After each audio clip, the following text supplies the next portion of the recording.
नमस्कार। अभिनव कहानियाँ में आपका स्वागत है।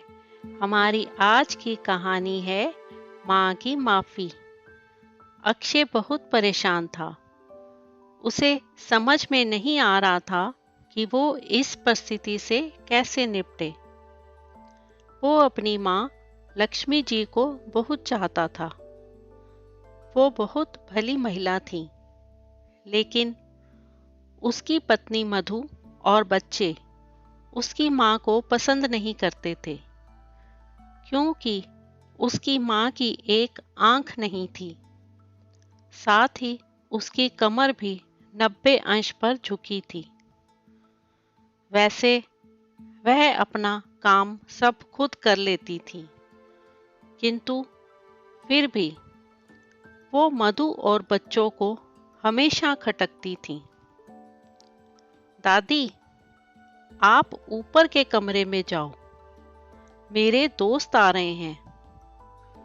अक्षय के बेटे संचित ने बड़ी बेरुखी से कहा।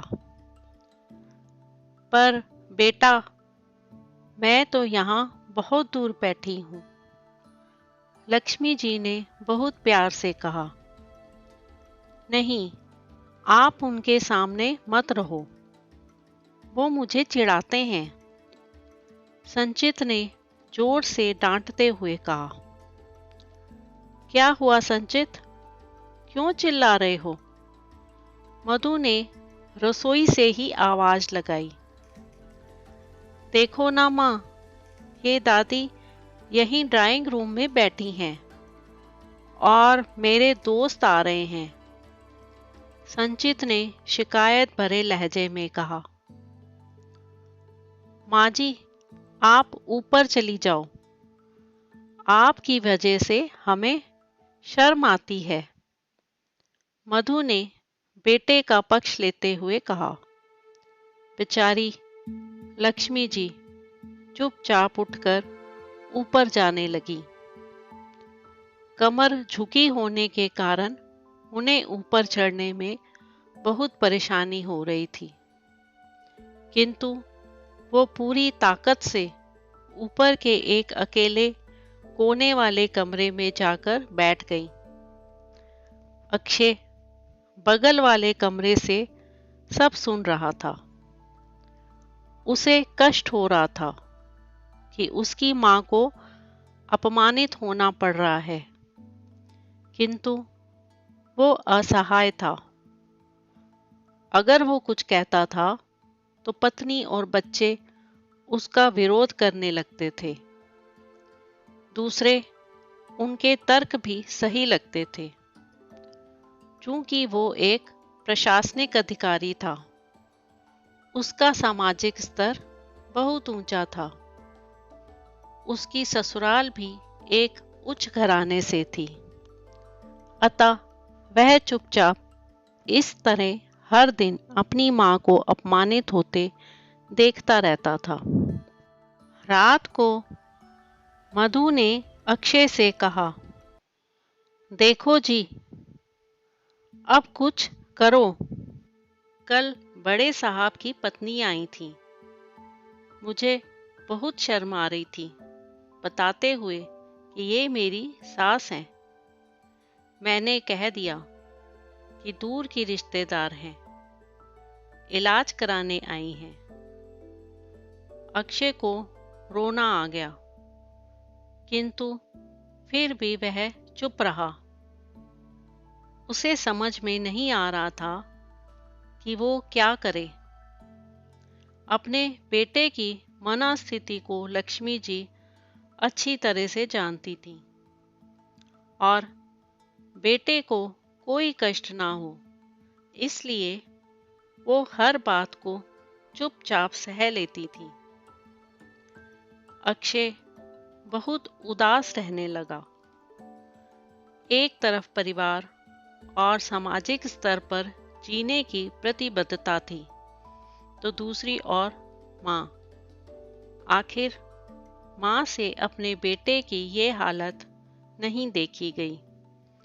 एक दिन उसने अक्षय से कहा, अक्षय, बहुत दिन हो गए हैं, मैं अपने गांव जाना चाहती हूँ, मुझे वहां पहुंचा दो। मेरा यहाँ मन नहीं लग रहा। किंतु माँ, वहां तो कोई नहीं है, तुम्हारी देखभाल कौन करेगा? अक्षय ने आश्चर्य से पूछा। अरे, सब गांव वाले तो हैं, और वो तुम्हारे चाचा जी तो उसी गांव में रहते हैं, और फिर हम सारी व्यवस्थाएं कर आएंगे ना। मधु को तो जैसे मन की मुराद मिल गई हो। हाँ बेटा, बहू सही कह रही है, लक्ष्मी ने लंबी सांस लेते हुए कहा। अक्षय जानता था कि गांव में मां की देखभाल करने वाला कोई नहीं है, लेकिन अपनी पत्नी की जिद के कारण वह अपनी मां को गांव छोड़ने पर विवश हो गया। मां को गांव छोड़कर आते समय उसे रोना आ रहा था और अपनी बेबसी पर गुस्सा भी आ रहा था, किंतु परिवार, पत्नी और समाज ने उसके इन मनोभावों को दबा दिया और वो सुकून सा महसूस करने लगा। कुछ दिनों के बाद उसके मामा, जो लंदन में रहते थे, आने वाले थे। जब अक्षय बहुत छोटा था, उसके पिता जीवित थे। तब वो भारत आए थे और उसके बाद वो अब भारत आने वाले थे। मामा जी ने जैसे ही घर में कदम रखा, सबने मिलकर बहुत उत्साह से उनका स्वागत किया। क्यों अक्षय, दीदी नहीं दिख रही, कहाँ है? मामा ने उत्सुकता पूर्वक पूछा। जी, वो गांव में रहती हैं, यहाँ उनका मन नहीं लगा, मधु ने सपाट लहजे में उत्तर दिया। मामा जी ने अक्षय की ओर देखा तो अक्षय ने अपनी आंखें झुका लीं। मामा जी सब समझ गए। बोले, कल हम दीदी से मिलने गांव चलेंगे, सब लोग। दूसरे दिन सभी लोग गांव के घर में पहुंचे। देखा कि लक्ष्मी जी को बहुत तेज बुखार है और वो पलंग पर असहाय पड़ी हैं। मामा जी दौड़कर लक्ष्मी जी के पास गए, उनके पैर छूकर रोने लगे। लक्ष्मी जी की ये हालत उनकी कल्पना से परे थी। वाह बेटा अक्षय, तूने तो बहुत सही किया। अपनी माँ की ये हालत देखकर तुझे तो शर्म भी नहीं आ रही होगी। मामा जी ने अक्षय को लगभग डांटते हुए कहा। नहीं, अक्षय का कोई दोष नहीं है, मैं खुद गांव आई थी। लक्ष्मी जी ने अपने बेटे का बचाव किया। क्यों बहू, तुम्हें अपनी सास की कुरूपता पसंद नहीं है? समाज में तुम्हें नीचा देखना पड़ता है ना? मामा जी ने मधु की ओर व्यंग से देखा। मधु के पास कोई उत्तर नहीं था। आज तुम जिस सामाजिक स्तर पर हो, वो इन्हीं के संघर्षों की देन है।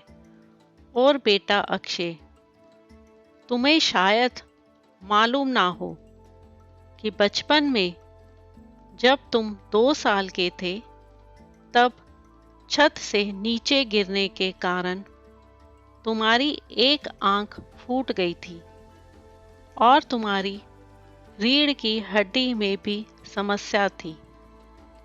तब तुम्हारी इस कुरूप माँ ने अपनी एक आंख और अपना बोन मैरो तुम्हें देकर इतना सुंदर स्वरूप दिया था।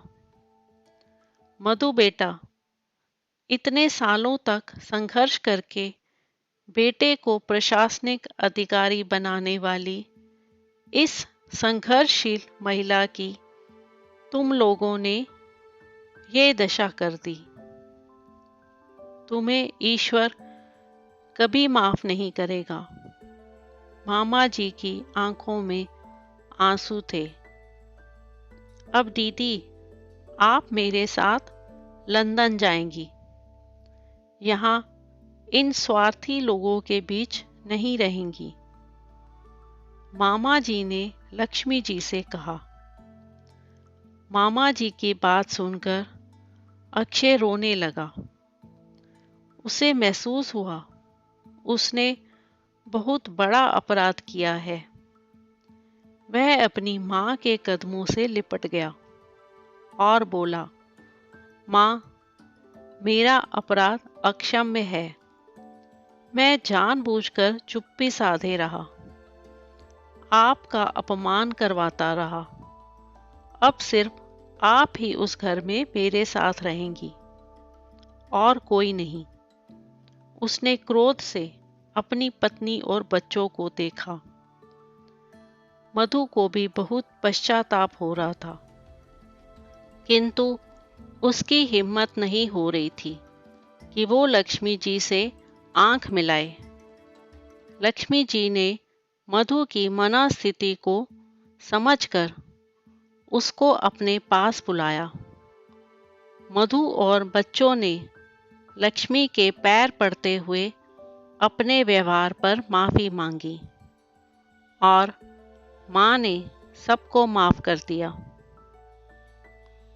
तो दोस्तों, आपको आज की कहानी कैसी लगी? लाइक और कमेंट करके ज़रूर बताएं और चैनल को सब्सक्राइब करना बिल्कुल ना भूलें। तो मिलते हैं एक नई कहानी के साथ। बहुत बहुत धन्यवाद।